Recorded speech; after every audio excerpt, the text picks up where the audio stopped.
Hello, আসসালামু আলাইকুম viewer. আপনারা অনেকেই এমএক্স প্লেয়ার ইউজ করেন, কিন্তু এমএক্স প্লেয়ারে অনেক বেশি অ্যাডভার্স আসে নেট চালু রাখলে। নেট চালু থাকা অবস্থায় এমএক্স প্লেয়ার আপনি ইউজ করবেন, কিন্তু আপনার অ্যাড্রেস দেখাবে না। এই ধরনের একটা সিস্টেম আপনাদেরকে আজকে আমি দেখাবো। একটু দেখেন আপনারা, তাহলে আপনাদের উপকার আসবে। আমি জানি অনেকে এমএক্স প্লেয়ারের অনেক ভিডিও দেখে আমার ভিডিওটা হয়তোবা দেখছেন, কিন্তু আমি যে প্রসেস দেখাবো ইনশাল্লাহ 99% আপনি অ্যাকসেপ্টেবল রেজাল্ট পাবেন।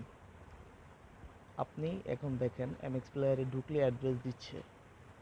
এখানে যদি আমি একটু দেখাই, এই যে এখানে অ্যাড্রেস চলে আসছে। এখন আপনি এই অ্যাড্রেস কীভাবে কমাবেন? নেট চালু থাকলে অ্যাড্রেস আপনাকে দিবে, পুশ করলে অ্যাড্রেস দেয়। ভিডিও পুশের কথা বলছি আমি। তো আপনি সেটিংসে চলে যাবেন, সরাসরি কানেকশনে যাবেন, কানেকশন থেকে মোর কানেকশনে যাবেন।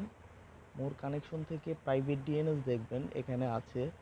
এটা বিভিন্ন ফোনে বিভিন্নভাবে থাকতে পারে, আপনি খুঁজে নিতে হবে কষ্ট করে। তো এখান থেকে অটোমেটিক থাকলে private DNS provider host name, এটাতে ক্লিক করবেন। আমি এখানে যা লিখেছি তাই আপনি হুবহু লিখবেন, ইনশাল্লাহ কাজ হবে।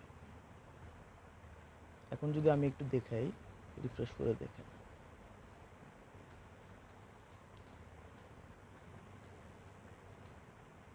এখন যদি আমি এক্সপ্লোরে ঢুকি, অ্যাড্রেস দেখাবেন না।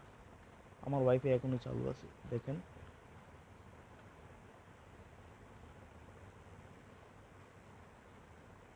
অ্যাড্রেস দেখাচ্ছে না।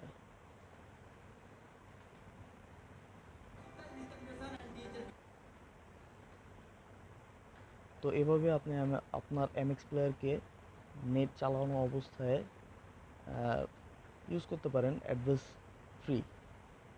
যাই হোক, ভালো লাগলে ভিডিওটা লাইক করবেন, কমেন্ট করবেন এবং সাবস্ক্রাইব করে রাখবেন আমার চ্যানেলটা।